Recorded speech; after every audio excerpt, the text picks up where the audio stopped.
Om Shanti. All of you can hear me. Om Shanti, yes, we can hear you. Okay, welcome to the therapy class. Let's start the session with the chanting. Come into the sitting posture. Keep your back, neck straight, aligned, relaxed, and gently close your eyes.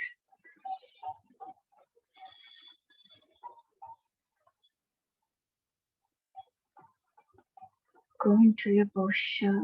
Observe the alignment.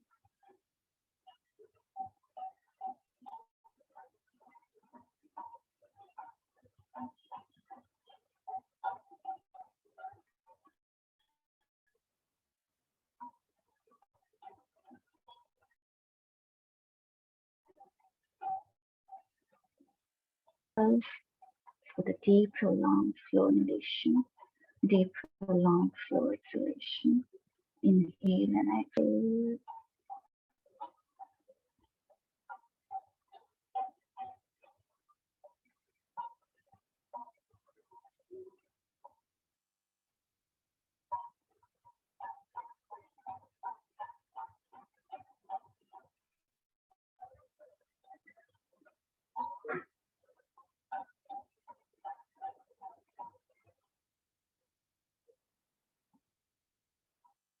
Now, take a deep, prolonged inhalation for 3 times Om, along with Shanti. Inhale for the Om.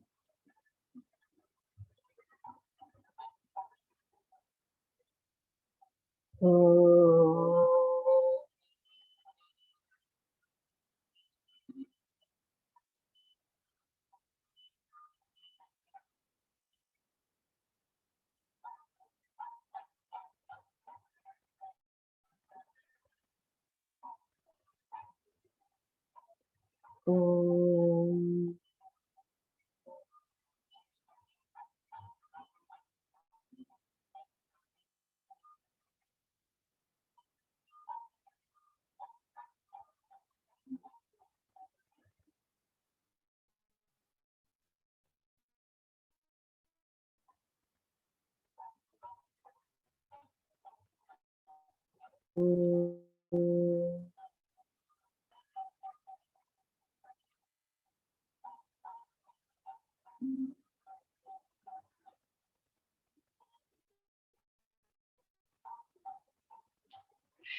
Shanti.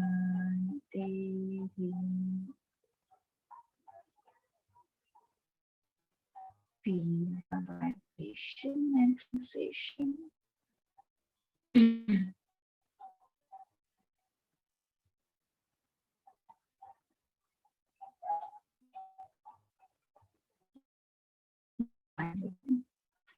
Up to come.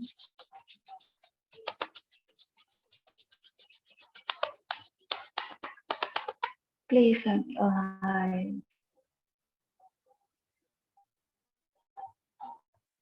Feel the warmth. Very slowly looking at you.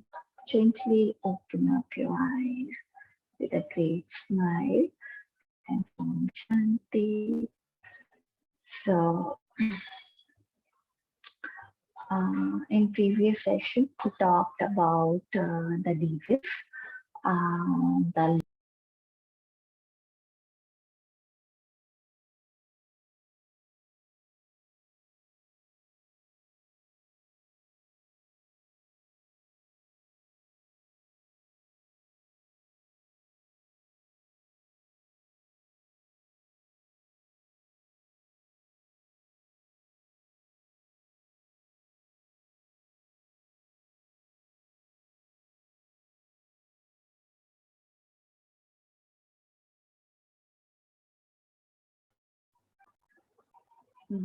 guys, you can hear me?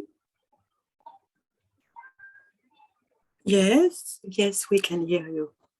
Thank you. Okay. The voice is clear to everyone? Yes, for me it is. Okay. So we discuss about maybe, yeah.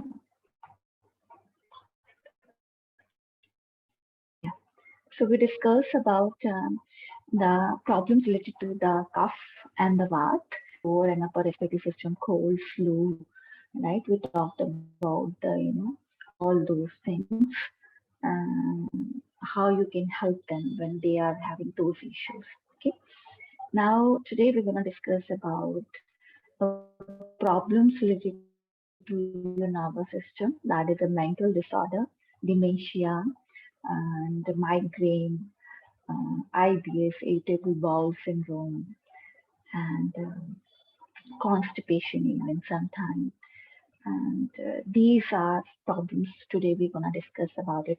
Psychosomatic problems, how your physical body having and projecting later on pain, body is disturbed. Okay, so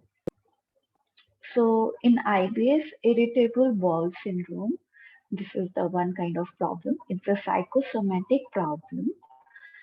And organic this problem, either you get constipation or the indigestion. Frequently, you are going for stool, you have the urges, and it's like you don't feel clean. Many times you are going for poo, but you don't feel clean. Even simple things you are eating, and again you have the urge for going for and or other constipation. Those things come to you. Eating psychosomatic problem. There is no cure through the medicine, okay? But certain things we can have. Then in constipation, basically, what happened because of you get freaked out, you get nervous breakdown, your emotions are suppressed. Because of that, even your stool got suppressed. It not coming out properly, and then water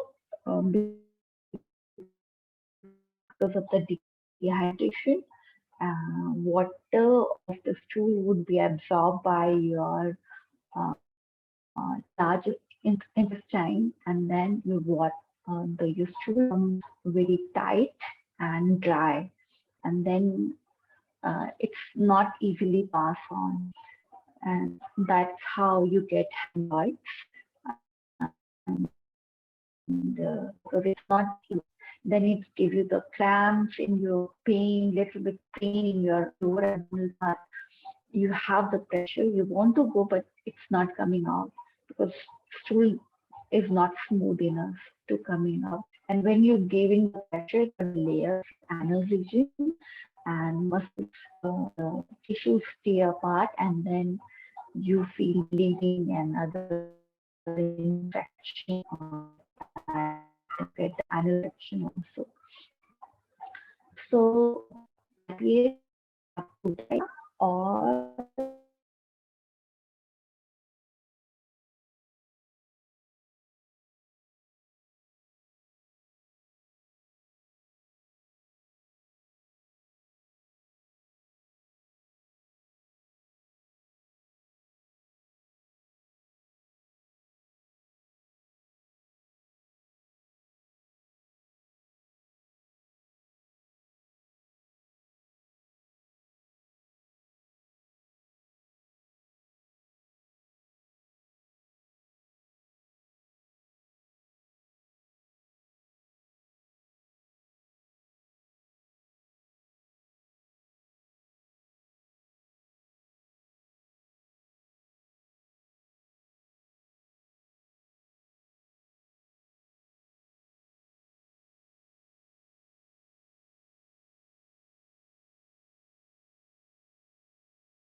I'm audible now?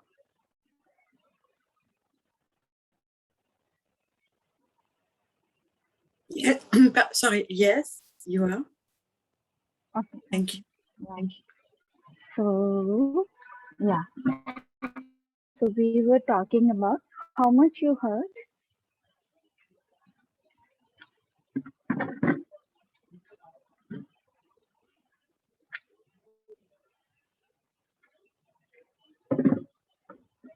How much you heard.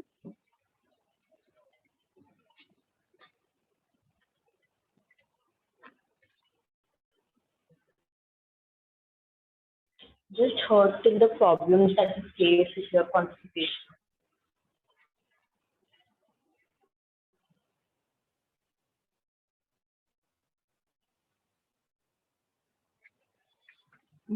Question 9. I'll change my network just.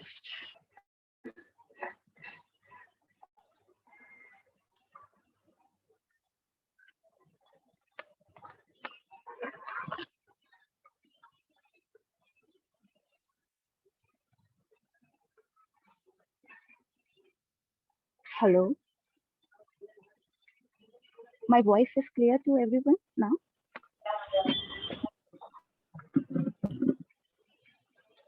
A disturb is better? Yes, we hear you. Okay. Okay. Yes. So, could you tell me how much you heard?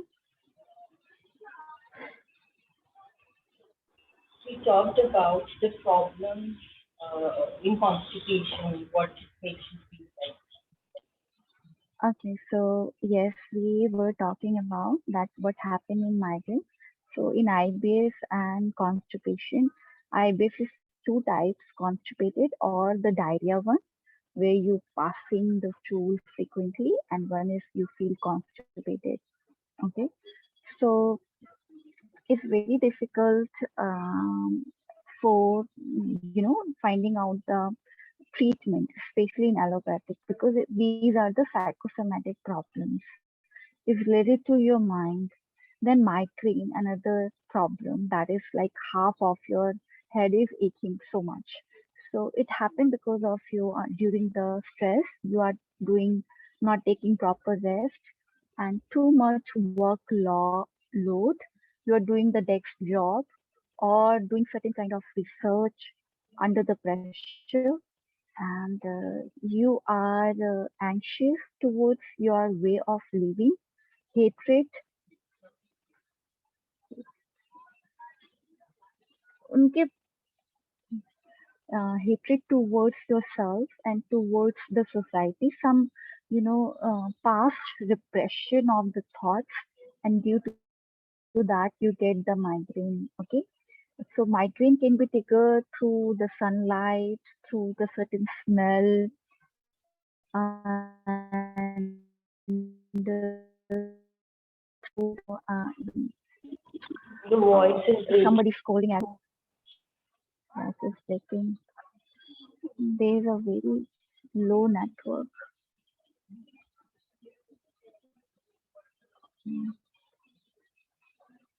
Just a moment.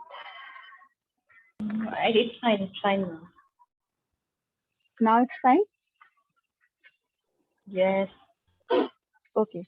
So, um, so these things basically happen in the migraine, and depression. If somebody is going through the depression, same problem. Like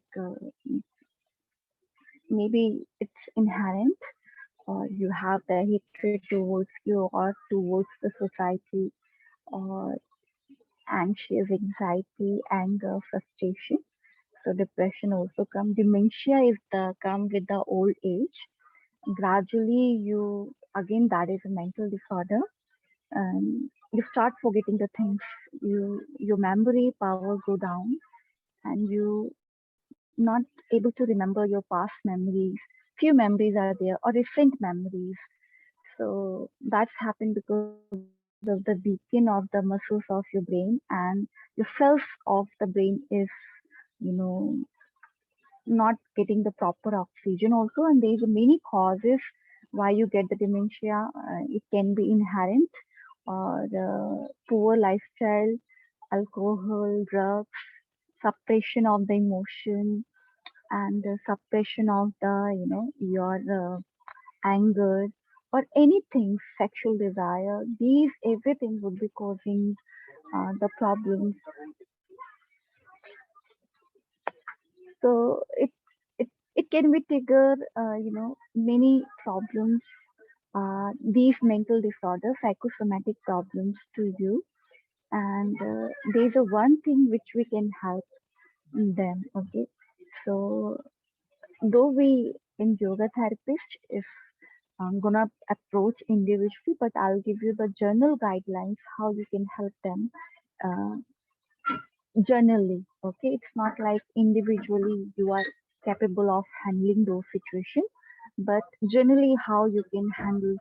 You can just provide the little help to those students who are suffering from these problems. So, I'm sorry, the causes that you said for constipation, like for migraine, you told anxiety, your uh, past occurrences and all that. So what was the causes that you mentioned for constipation? Like, what was the same? see, constipation happen due to many reasons. One, your poor diet, like you're not taking too much fiber, but it's psychosomatic. Constipation, which is related to the IBS, that's happened because of your mind is nervous, or maybe you are having any, physical, mental disturbance. And IBS is like irritable bowel syndrome. That is a symptom of that. You start going loo either more frequently, or you not going, uh, you know you're going once in a 2 or 3 times in a week. Okay, so it's also triggered by the, the nervous breakdown, and due to the same reason, stress, overload of work, desk job, um, not having the activity, physical activity in your life, and again you are not loving yourself, emotional suppression, or sexual desire suppression, and these things also trigger the constipation and the diarrhea also.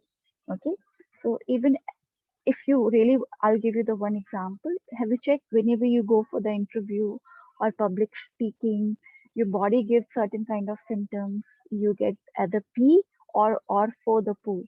What happened? Because you feel frightened, you feel a little bit feared about something else, and then it's connected to your body.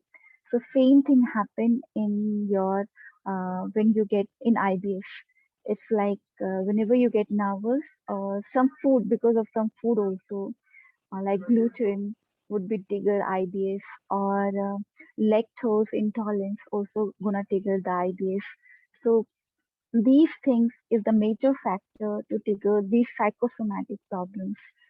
But generally, if you get the constipation, maybe it's because of you're not taking the proper water intake, or dehydrated, your body is dehydrated, or lack of the intake of the fiber diet. Okay, so fiber is not present in your diet, and that's why you also have the constipation. But it's happened momentary. But I'm talking about the long term. When you change the diet, you again come back to the normal situation. But especially in this situation, I guess it's come back to you. It's keep coming back to you oftenly, right? The problem is everybody is understood. Yes, thank you. Okay. So now come to the solution. How we can generally help them. So I'm not gonna give the individual, approach. I'm gonna give you the those tricks and those guidelines which generally you can implement any kind of psychosomatic or mental disorder. So and the food for them especially. So what kind of food they can take, especially for IBS and constipation or the stomach related problems, mostly also coming to the psychosomatic problems also. So I don't know what you call bail. The bail is English and Hindi word. So if anybody know the English, please write it down. So bail, I'll write it for down. So you can later on Google these things. So it's Bill Vilasam.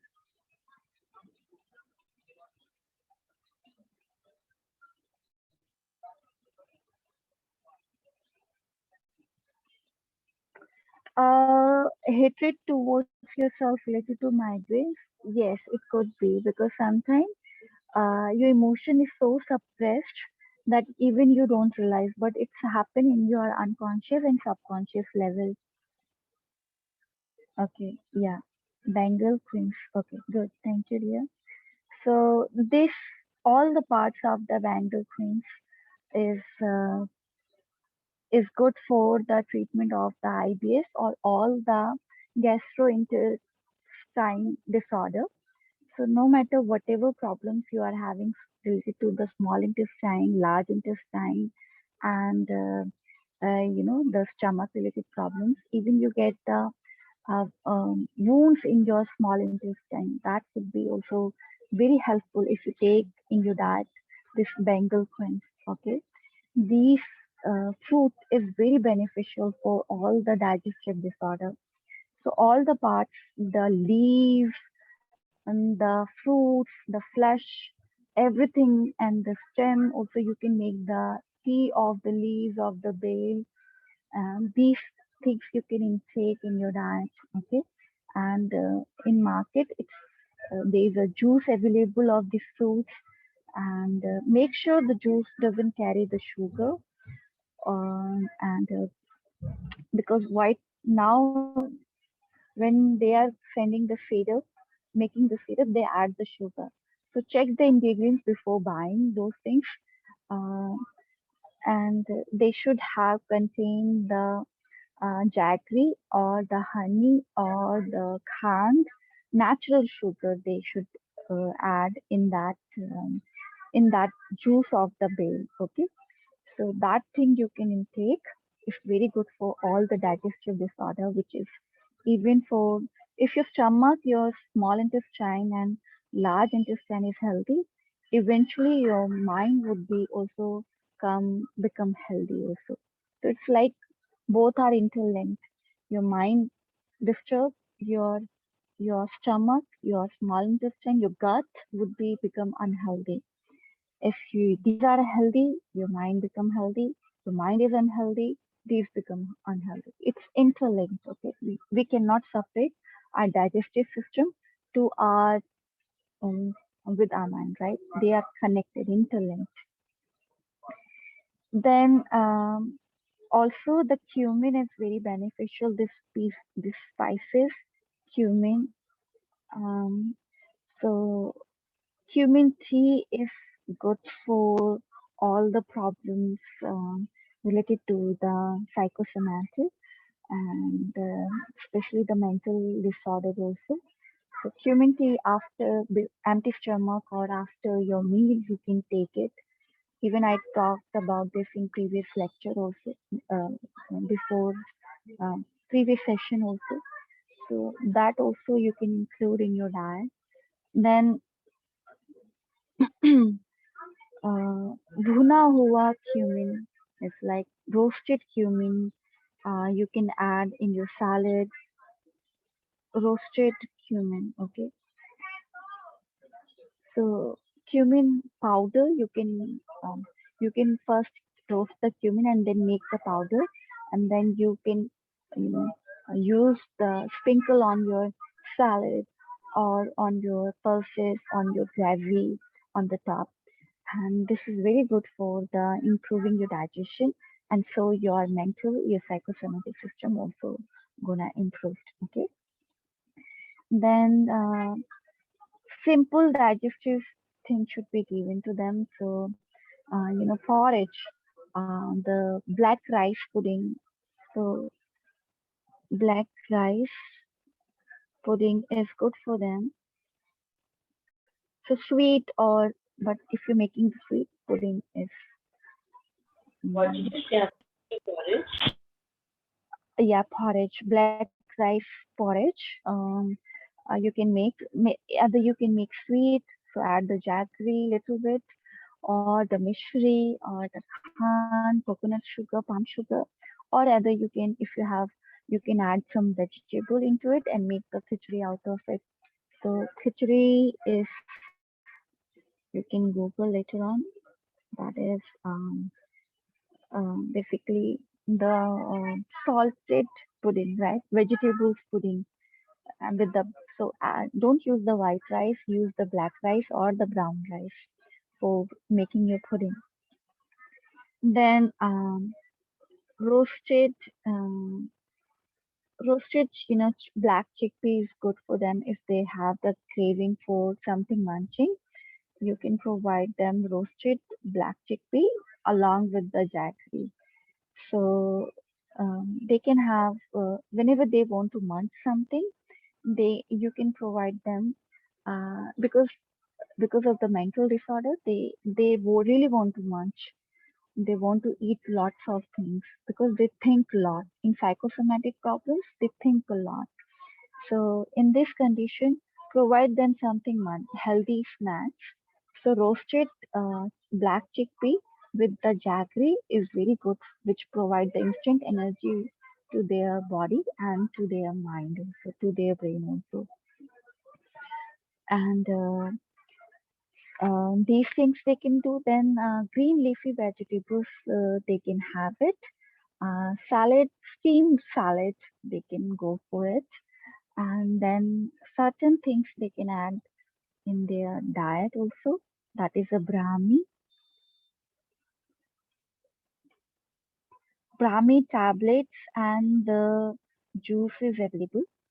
Okay, tablets or juice is available, or Medhavati is it, again, it's a tablet.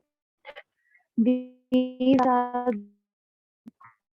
for the, working on the relaxing your sympathetic system. Understand the psychosomatic, your sympathetic system is very much activated, and because of that your body is not relaxed, too much activated. So Brahmi tablets and the Medhavati would be helping you working on the parasympathetic system, and it's gonna bring the relaxation and calmness to your body muscles. Okay, so these things, after your meal, one initial level, one tab, and if problem is so much aggravated, you can start with the two tabs after your meal, and otherwise one tab you can start with Are it. no Okay. side effects of these? Sorry, pardon, I cannot listen to you. Are these tablets safe to take? Are there no side effects like the generation of heat in the body or something like that? No, it's a normal. Everybody can take it. Okay, don't worry about it. I'm just going for the safe path. Okay.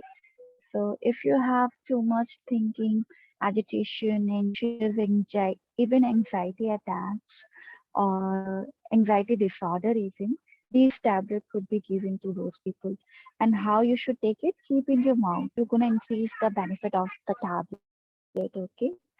So you have to keep in your mouth, and at least 15 to 20, how long it would be, dissolve in your mouth, and take it then. Okay, understood? That's the way you have to take it. Then empty stomach, aloe vera juice is good for them. So aloe vera juice, uh, empty stomach, would be given to them if they feel the cough and the pit. You can add the pinch of the turmeric. So if you feel the cold, you are living in the black pepper, and add the lukewarm water into it. And if you are feeling the heat in the body, directly you can have the aloe vera juice. Okay. So you start with the 5 ml, and then maximum you can take the 15 ml. So it's very good for the constipation also. Okay. Empty stomach early in the morning, everybody can take it. Okay. But just make sure if you're living in the cold climate, and that time pinch of turmeric, pinch of black pepper, add it and add the lukewarm water it. Otherwise, with the normal water, you can take uh, um, this aloe vera juice, okay, if you have the heat in the body or living in the hot climate. So then another is Shank Pushpi.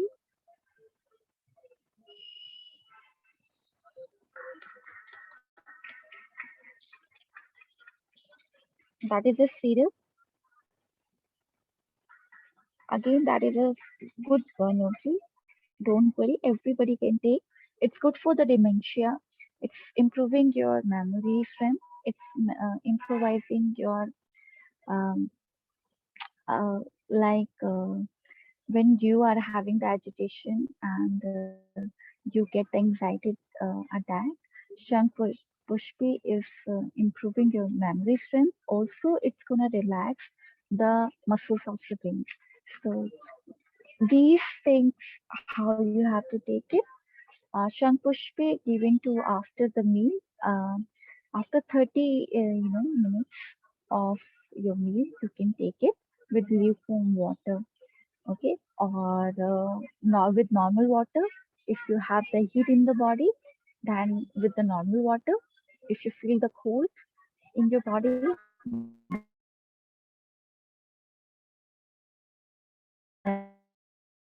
then lukewarm water to that, and then don't just gulp it. 5 ml, you can start with that, okay. So this should be given to them. Can you repeat for Shankushti once, please? How to take it? Yeah, the voice actually broke slightly. Oh, okay. So Shankushpi should be given after the meal, after the 30 minutes of the meal, then with the lukewarm water for the again cough and the vat people, and normal water with the pitta, okay, for the pitta people. So these things you can, and if you don't figure out, go with the symptoms. If you're feeling the cold and heat in the body, then with the normal water. If you feel cold, then take with the warm water. Okay. Then drink it, sip it. You have to mix your saliva with the syrup. Okay. Enjoy like a tea. How you enjoy the tea, same way you have to sip it very slowly and mix your saliva with it and then gulp it.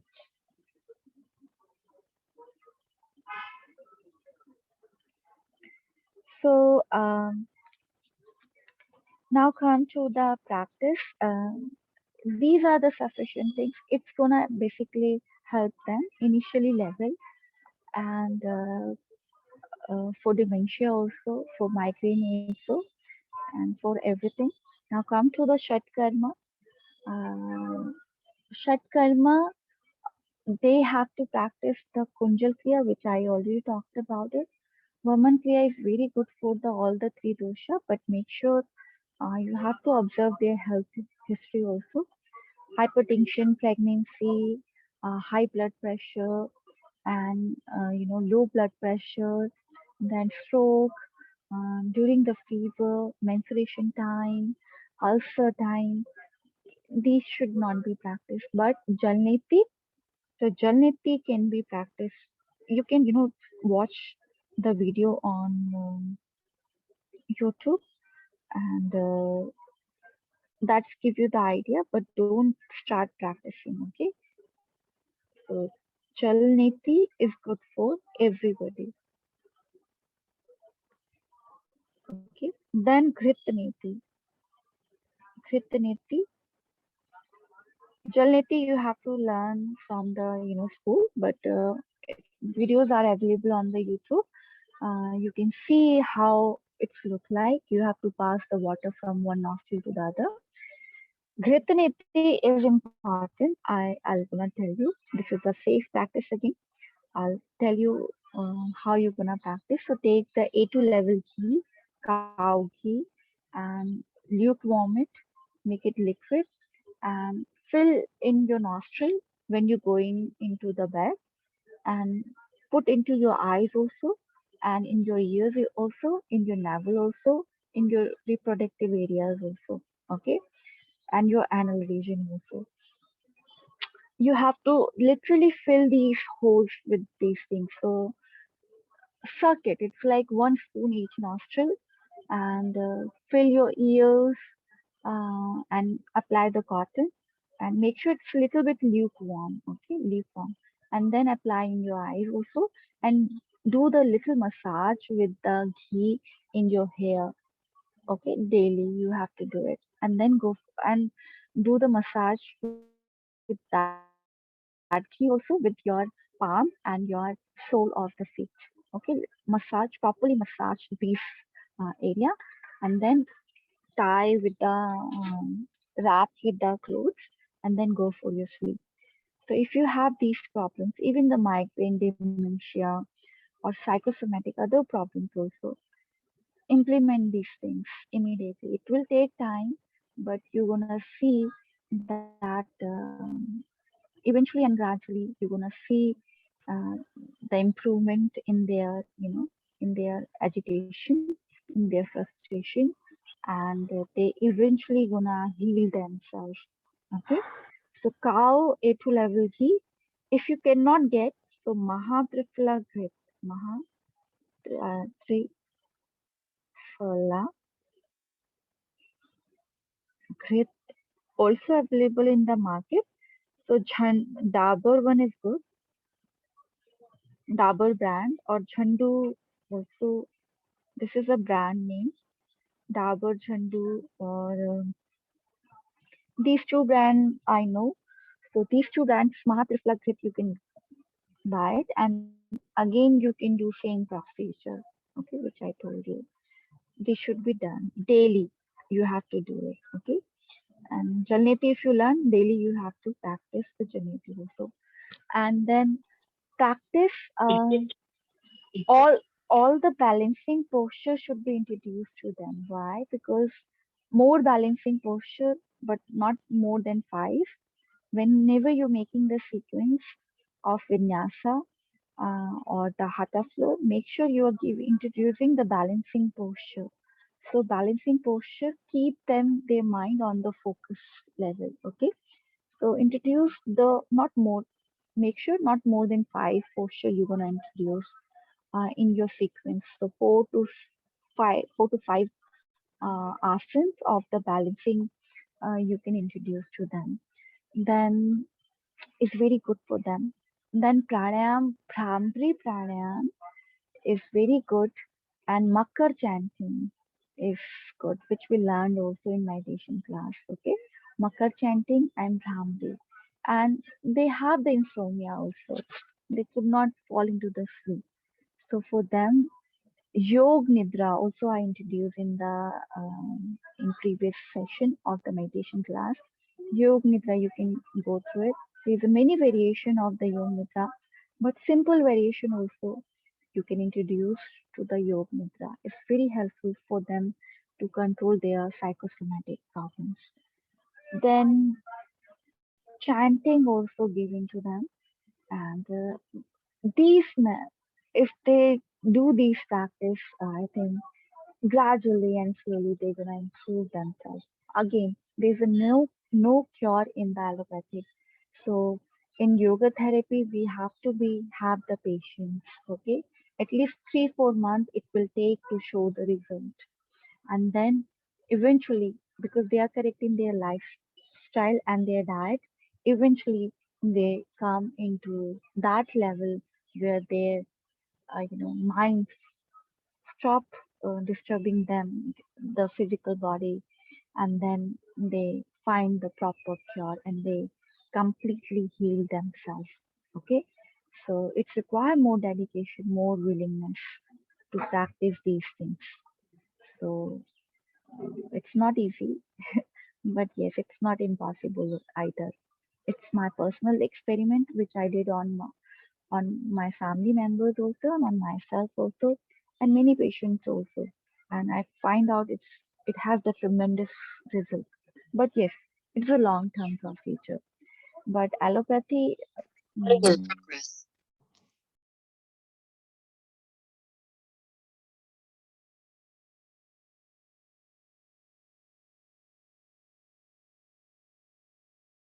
therapy. So any doubts still here?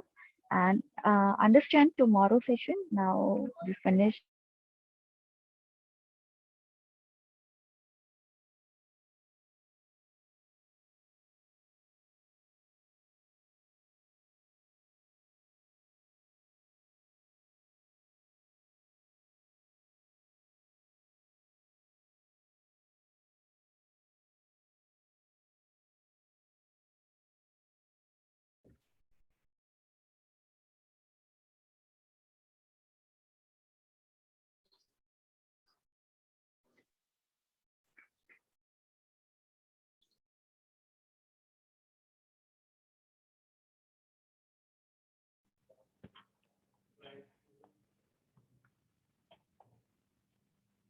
Hello, Namaste. Hello, good morning. Good morning. Good morning, everyone. Good morning. Namaste, everyone. Okay, so nice to see you all back here. Yesterday we had some problem with the connection, so we couldn't take it the session, but we have this last week and we have to complete some few things as well. We have to do a small presentation or some basic questions and answers as you have been given with the topics. Can I hello, Yes. can I let you know my topic? Yes, you can let me know your topic and for this leave. Okay, yes. Yeah, so my topic will be the digestive system, Okay. and I'll So do that on start Friday. on the day, the same day. Yeah, I will do that on Friday. This is Ruth. Okay. Thank So it you. is just for 10 minutes, not for long, just for basic 10 to max 15. So minimum 10 minutes or minimum 5 to 10 minutes. That's it. We have to Okay. be. So today we will start and begin with the session. Whose turn was yesterday for the Monday? Was it Brenda? Yes, I think I was supposed to do it yesterday, so do you want me to do it today, right now? No problem, not right now, because we will first cover up our syllabus. And at the end in this week, for every session, I will keep a 15 minutes time. And in those 15 to 20 minutes, you can cover. So we have you also, we have Dagmar also today, I think. Am I right? Yes, it's right. Okay, right. so we can keep last 15 to 20 minutes for you both to cover your topic. But before we will begin with our subtle anatomy and a new topic today that will be the nadis. Before we start now, Okay. yes? Yeah, sounds Ruth? good to me. Okay, so you can unmute yourself now and we can chant Om one time before we begin. Take a long breath, eyes closed, and chant it one time.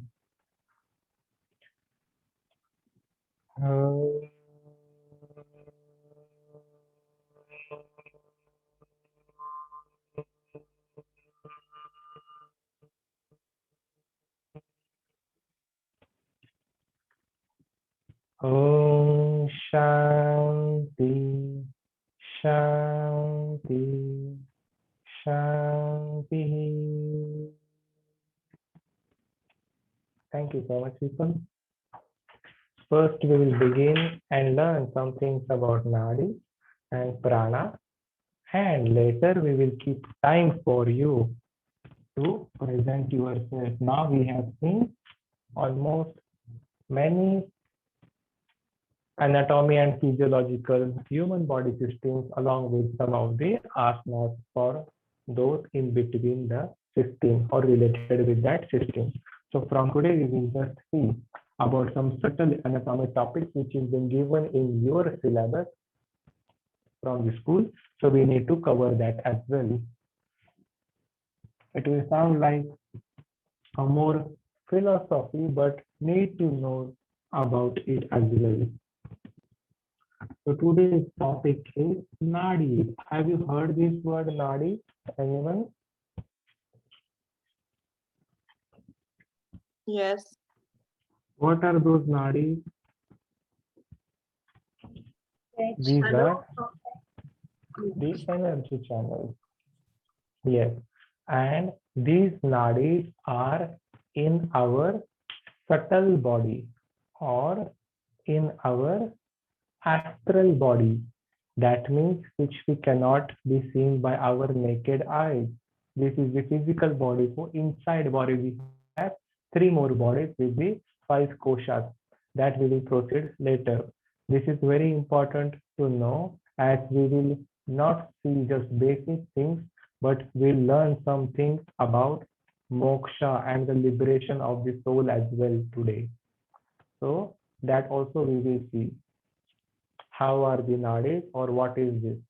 So these nadis energy channels are the most important as there are 72,000 number of energy channels in our body according to the traditional tantric texts, according to the sage Patanjali.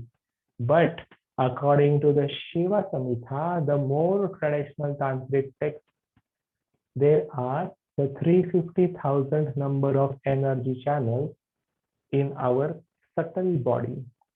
We have these nadis in every part which originates from certain point. So these nadis originate from our base of the spine or also from our center of gravity and also from the heart center. I repeat, please write it down side by side. What I will speak, I am speaking it slowly to make you write side by side. So these nadis originate from this center of gravity, our base of the spine as well, and from the heart center, and it goes every part and every corner of our body. And what flows through this nadi? Can you tell what flows through this nadi? Prana. So prana is what? The vital life energy that flows into these nadis. These nadis are nothing but the channels in our subtle body. And if there is a pranic blockage, so for example, if we say the pranic blockage into the nadi, then we are responsible, or we will suffer from a disease or a disorder in our body. So if there is a pranic blockage in our nadi, then we have that disease or disorder in the certain parts of the body. So to clean those nadis and energy channels, to remove those pranic blockages, what we need to do? We need to practice the kriya, the asana, the pranayama, and the meditation. I repeat the sequence. The first one, kriya, the asana, the pranayama, and the meditation. In order to get rid of all this disease and disorders by removing all the blockages from the nadis, by removing all the pranic blockages from the nadis. So, first, can you tell me where is the center of gravity in our body? Do we know about center of gravity? Where does it lie in our body? Didn't you just say that it was at the base of the spine? Can you repeat? I Did could you not not hear. just say that it's at the base of the spine? No.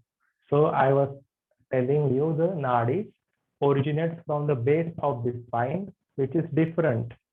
There is our kundalini, and our center of gravity is different.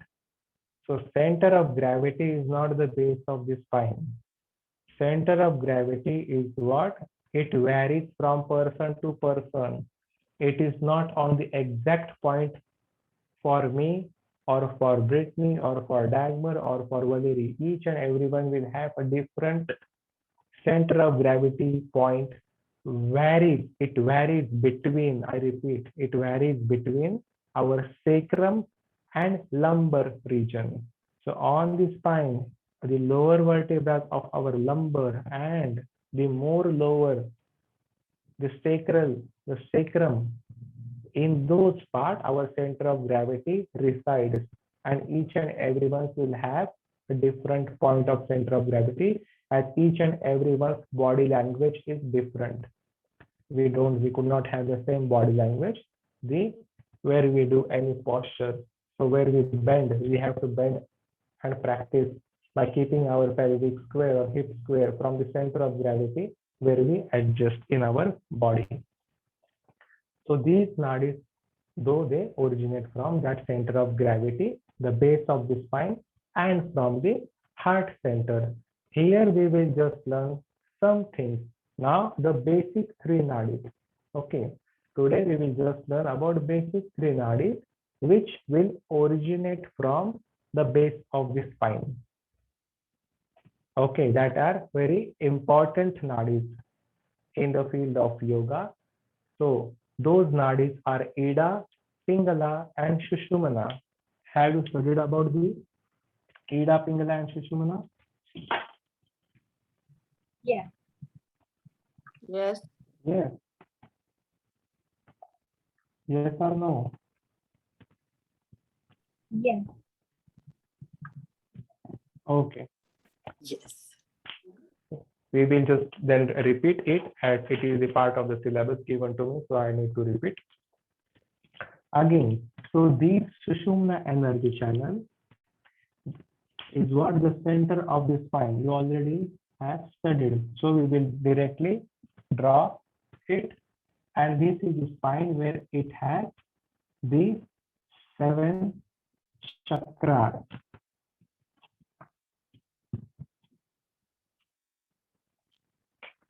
This center of the spine is in the subtle body known to be as the Sushumna Nadi. That is what? The center of the spine in the subtle body, not in the physical body. And these 7 chakras are all on the Sushumna channel. So what is the Ida and Pingala? This is just the Sushumna channel. The Ida Nadi will originate from the base of the spine. I am just saying the 3 nadis originate from the base of the spine. The rest of the nadis, the 72,000 number of nadis will originate from the center of gravity, or from where the heart center we have 101 nadis.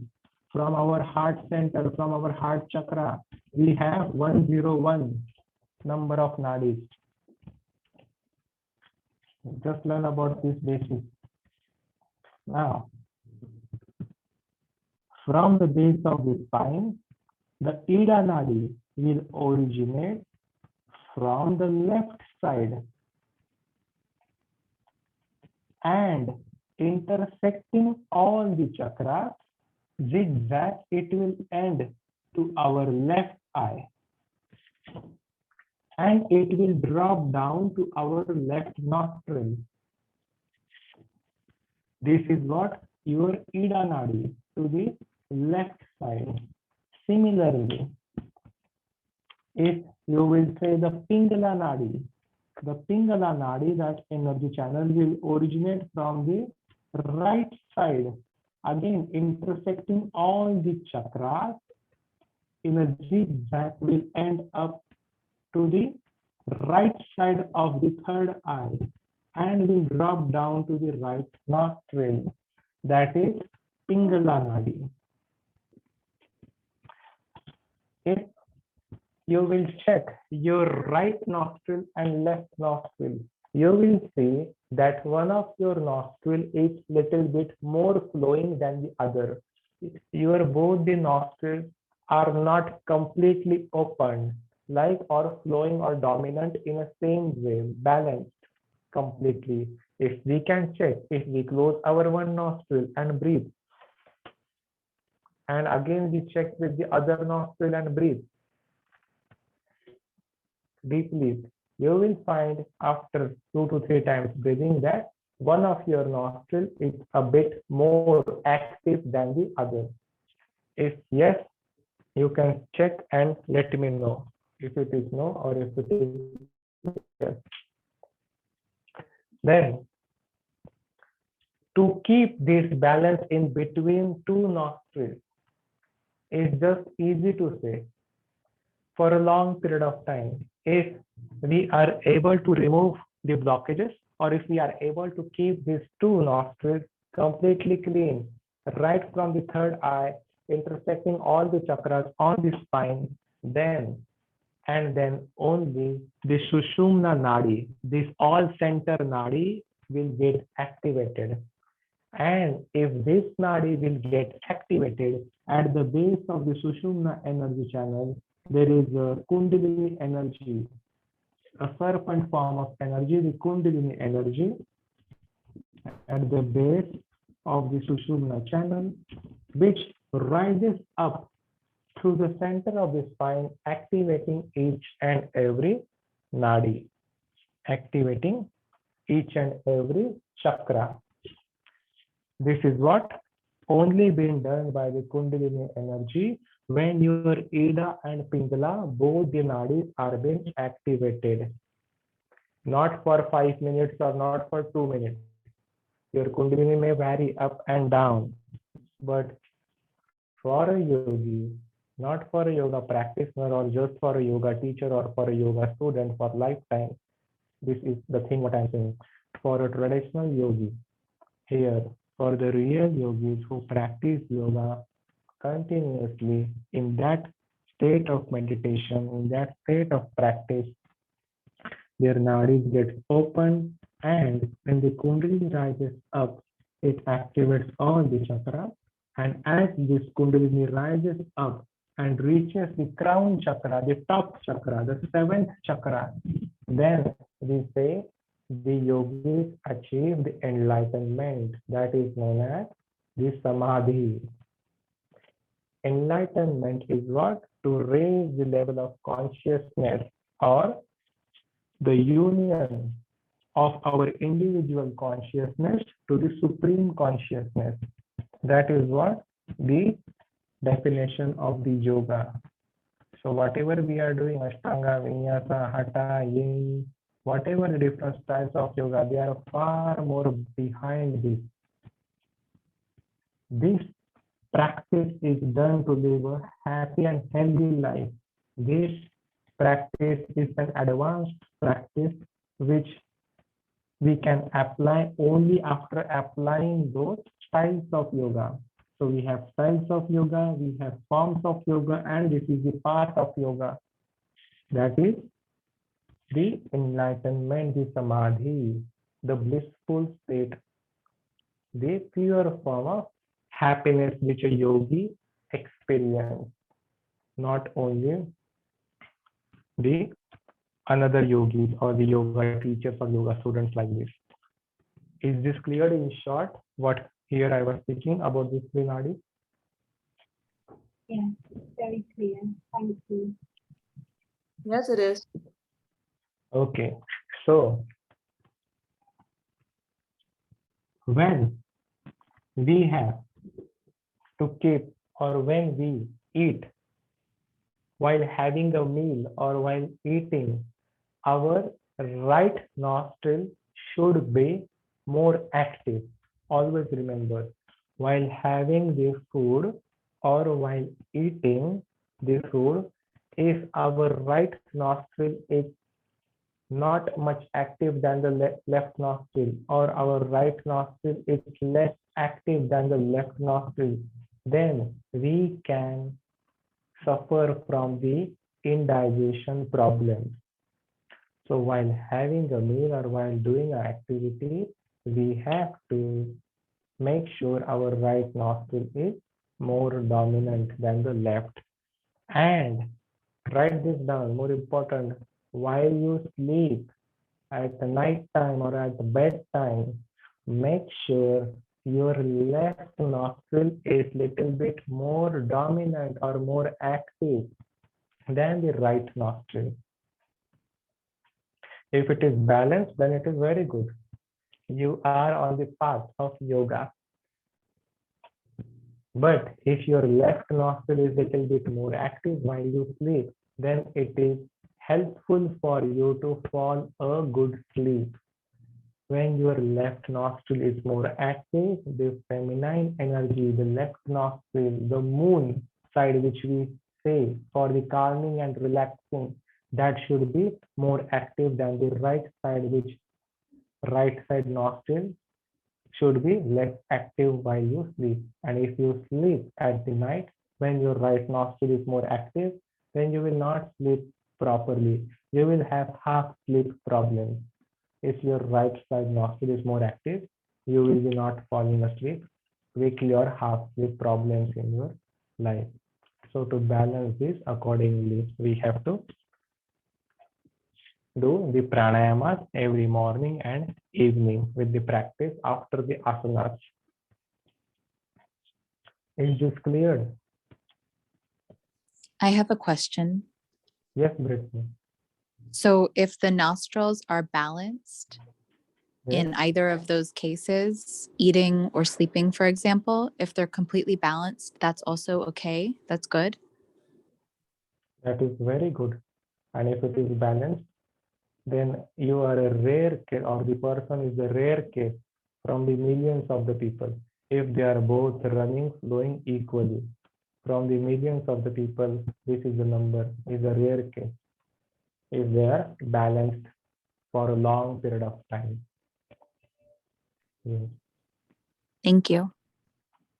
Thank you so much. We have all the time. It switches from the right to left, from left to right after the couple of minutes. So this is what in short about the Nadi we have seen. You already have studied this. About the moksha and the liberation, as I said it before, I will just tell you in short. See, as a pre-ended our course, and due to also we have missed the last session. Here, I would like to tell you quickly. So from 101 energy channels from the heart, one energy channel will originate and will enter to the crown chakra. So we have the crown chakra, the third eye chakra, the throat chakra, the heart chakra. So from the heart chakra, one nadi inside the Sushumna channel. So Sushumna channel is not like the solid form of the nadi. Sushumna channel is a hollow channel. For example, this is a marker, and if this is a Sushumna channel, for example, then there will be the refill. So we have a refill. Wait a second. I will show. For example, if this is a channel of Sushumna nadi, this pen, so we have inside this Sushumna channel many more number of nadis, many more number of nadis. Again, we have Varuna, Gandhari, Hasyajiva. There are many more number of nadis. But I will tell you one important nadi inside Sushumna, which originates from the heart center and will end up to the crown. That particular nadi will be known as Brahma nadi. Brahma nadi.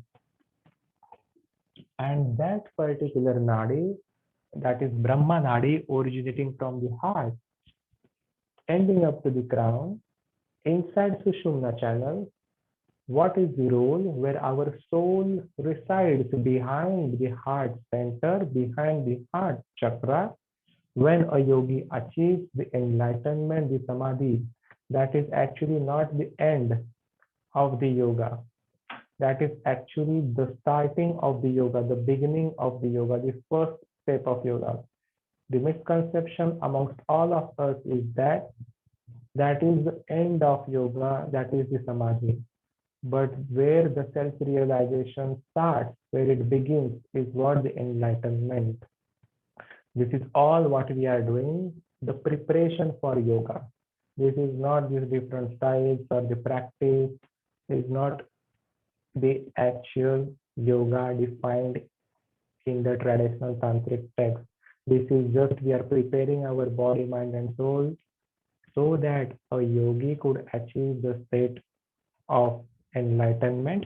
And after the state of enlightenment, after certain stages of samadhi, the soul of a yogi, when it will only come out through this Brahma Nadi inside the Sushumna, the soul of the yogi, only when it will come out from the Brahma Nadi, then and then only the yogi will achieve the moksha, the state of liberation, moksha. That means the soul would never get reincarnate. Like, so no life and no death.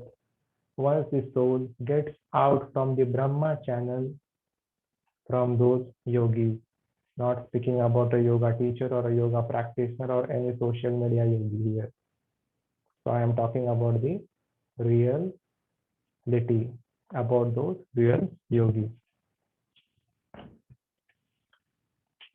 Clear this concept about the moksha and the liberation of the soul. So from the soul will get out from the cycle of life and death. Our soul will never die. Our body dies every time. Similarly, our soul will enter the other body, other living being, other forms of life. But achieving the state of the enlightenment and achieving that moksha by living all the different stages of samadhi, we have many different stages, and leaving our desires and ego completely, then the soul will achieve that liberation when it will come out from the Brahma channel, which means to get rid out from our life and death cycle. This is what I would like to tell you here. Clear these things, that moksha or state of liberation, in short.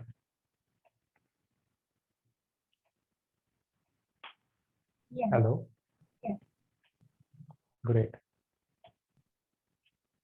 So we will see here some about nadis. So we have seen about the nadis now. Now there is like 15 minutes. We can continue with our small presentation, what you have been learning in the last 3 weeks. Not about this subtle body and the astral body, which you will be learning in this week about nadis and pranas and chakras in future. So I will raise this thing, okay? If you want to ask any questions, please ask me now only. Is it possible that with someone, if they were never aware of, sorry, can you not hear me? Can you hear me now? Yes, yes. Okay, I'm sorry, I have my little filter on. Is it possible that someone has been so unaware, maybe cluttered, so Maybe? Hello? is it possible that someone is stuck? I don't know how to describe it. No, I cannot hear you. Your voice is like disturbed. I didn't have my microphone. Hello? My plugged in. internet Can you cut hear off me and now? then- Yes, I can hear you now. Yeah. Is it possible that someone could have been really like unaware, and so how do they start on becoming, like, taking some action? Is it just simply to do the kriyas and the meditation, the asana and the pranayama? That's how they start to unlock this energy. Is that how Yeah. it generally works? Yes, Yeah. the same thing for the kriyas, for the asanas, then for the pranayamas, and then with the meditation technique, like this sequence in the that is told with the 8 limbs of Patanjali. where you have studied the yamas, niyamas. Then comes the asana, the third one, which we can practice in the physical state. Then comes the pranayama. Then is the pratyahara, that is withdrawal of the senses. Then comes your dharana, concentration, dhyana, meditation, and samadhi, which is not the end, enlightenment, but actually that is the beginning. People thinking achieving the meditation, doing the meditation, achieving samadhi, it ends. But actually there is self-realization begins where our kundalini starts to rise. And we have many different self-realization experienced. That is very deep process. It is even one life is not enough to gain those experience. So much more deep internal practice is what make you learn those things. Thank you. Thank you so much. Can we start with the Brenda now? Or I cannot hear you. Sorry, Brenda. We can't hear you, Brenda. We cannot hear you, Brenda.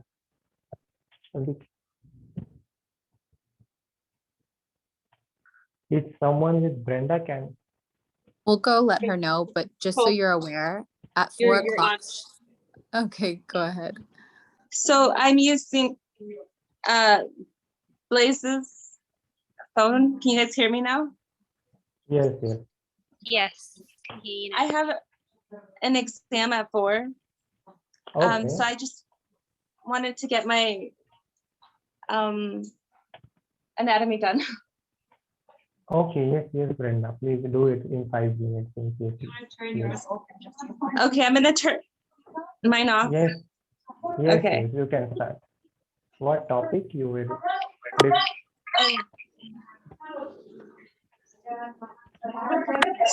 So my topic is.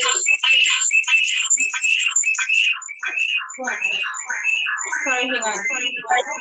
Play. I have too many speakers going on.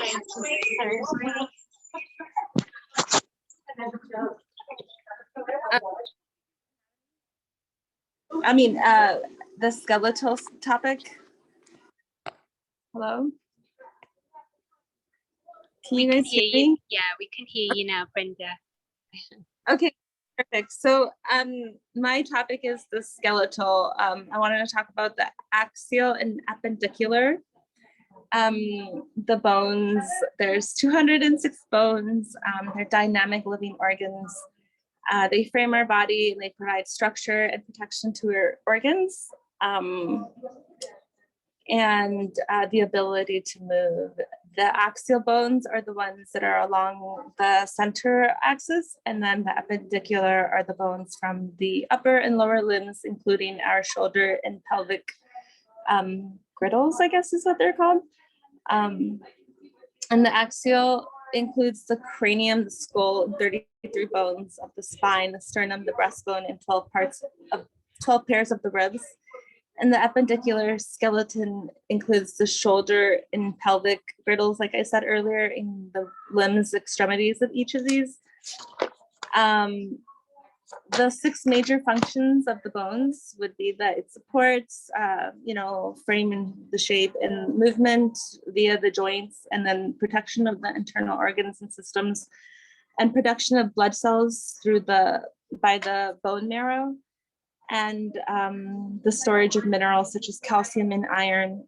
And then I saw in there that it has endocrine regulation, osteocalcium for blood sugar regulation. I'm not sure about that, so maybe, I don't know. I just read that. But yeah, the bone to bone, there's a ligament, and it's not stretchy. So with yoga, we should be really careful about our limitations and respect our ligaments, because once they're stretched, apparently they don't really go back to its original shape. So overstretching can cause serious injury. And bone stacking, I found really interesting. It can make poses really effortless when, like, say we're doing chaturanga and there's a bone stacking. If it's done nicely, it'll become easier to do. So yeah, that's what I found interesting about the bones, the bone axial and epidendral. Okay, thank you so much, Brenda. Actually, whatever you have chosen, the topic was all the information. I hope you have cleared the concept, whatever you have been studying And I can't, in the classes here. So it was a small and short presentation. yeah, What did you say? The theme here was actually that you should just clear the concept, and your concepts are cleared. I am happy with your presentation as well, Brenda. Thank you so much. That whatever you have been saying and whatever you have been learned was all thank you. That's right. good to hear. I'm Thank you. glad to hear that. Thank you. So you can now proceed. We will proceed with Dagmar now. Yes, Dagmar, Yes. are you ready? Yes, I'm ready, but a bit nervous because I have to do it in English and not in No German. problem. Okay, No problem. I will speak of the anatomy of the spine. Okay, I will mute myself. Yeah. Yes. And as we all know, the spine is made of 33 individual bony vertebrae. They stacked one on the top of the other. The spinal column provides the main support for our body, allowing to stand upright, bend and twist while protecting the spinal cord from injuries. And there are many strong bones and muscles, flexible tendons and ligaments, and sensitive nerves that contribute the healthy spine. If we look from the side of an adult spine, we can see that there is a natural S-shaped curve. The neck and the lower back are slight concave curves, and the thoracic and sacral regions are gentle convex curves. The curves work like a coiled spring to absorb shock, maintain the balance, and allow a range of motions throughout the spinal column. The vertebrae are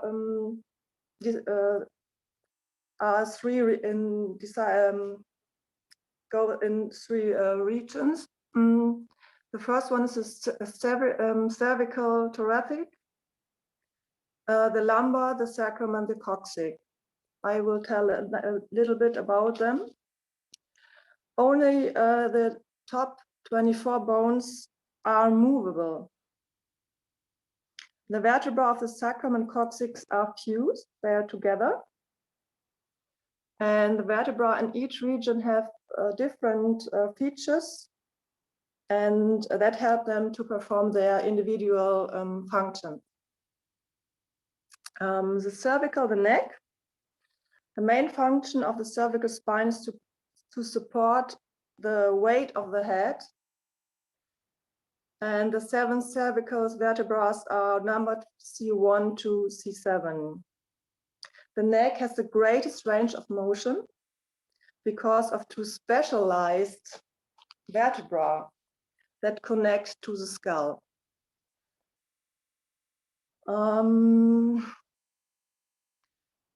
Okay, the joints allows the nodding or yes, and the other one is C1, and C2 is for no.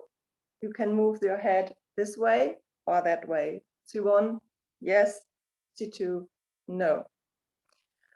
The thoracic, the mid-back, the main function of the thoracic spine is to hold the rib cage and protect the heart and lungs. These 12 thoracic vertebrae are numbered T1 to T12. And the range of motion in the thoracic spine is limited. The lumbar, the lower back, the main function of the lumbar spine is to bear the weight of the body. The 5 lumbar vertebrae are numbered L1 to L5. These vertebrae are much larger in size to absorb the stress of lifting and carrying heavy objects. Then we go to the sacrum. The main function is to connect the spine to the hip bones, to the iliac. There are 5 sacral vertebrae which are fused together. Together with the iliac bones, they form a ring called the pelvic girdle. And at least the coccyx, the 4 fused bones of the coccyx or tailbone provide the attachment for ligaments and muscles of the pelvic floor. I think that's enough. I have much more, but I know, I think it's enough. Okay. See, your confidence, your presentation skills, even English is not your first language. The way you presented, it was all, means everything is here, you will learn. So this is not only like an exam or anything, this is just a normal discussion with one-on-one with the teacher and the student as well, so that others can also see us, can interact us, because in these days, only I was speaking and people were behind the camera. So it is just a connection between us all. And to learn, and how much you learn or how much you have understood, it is all right, perfect. You have presented about this spine. And so thank you so much, Dagmar, with your presentation as well. Yes. Thanks. So we will end up the today's session by chanting one mantra and one Om. And we will continue tomorrow as well with the next topic. And in last 10-15 minutes, the presentation for the others. I will chant a prayer first. Om Sarve Bhavantu Sukhinah Sarve Santu Niramaya Sarve Bhadrani Pashyantu Ma Kaschit Dukh Bhag Bhave. Chant Om one time. Inhale.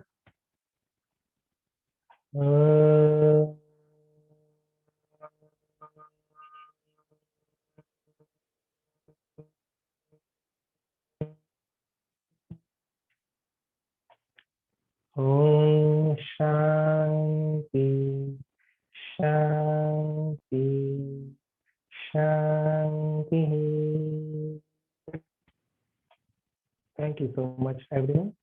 Dhanyavad, namaste, and see you tomorrow.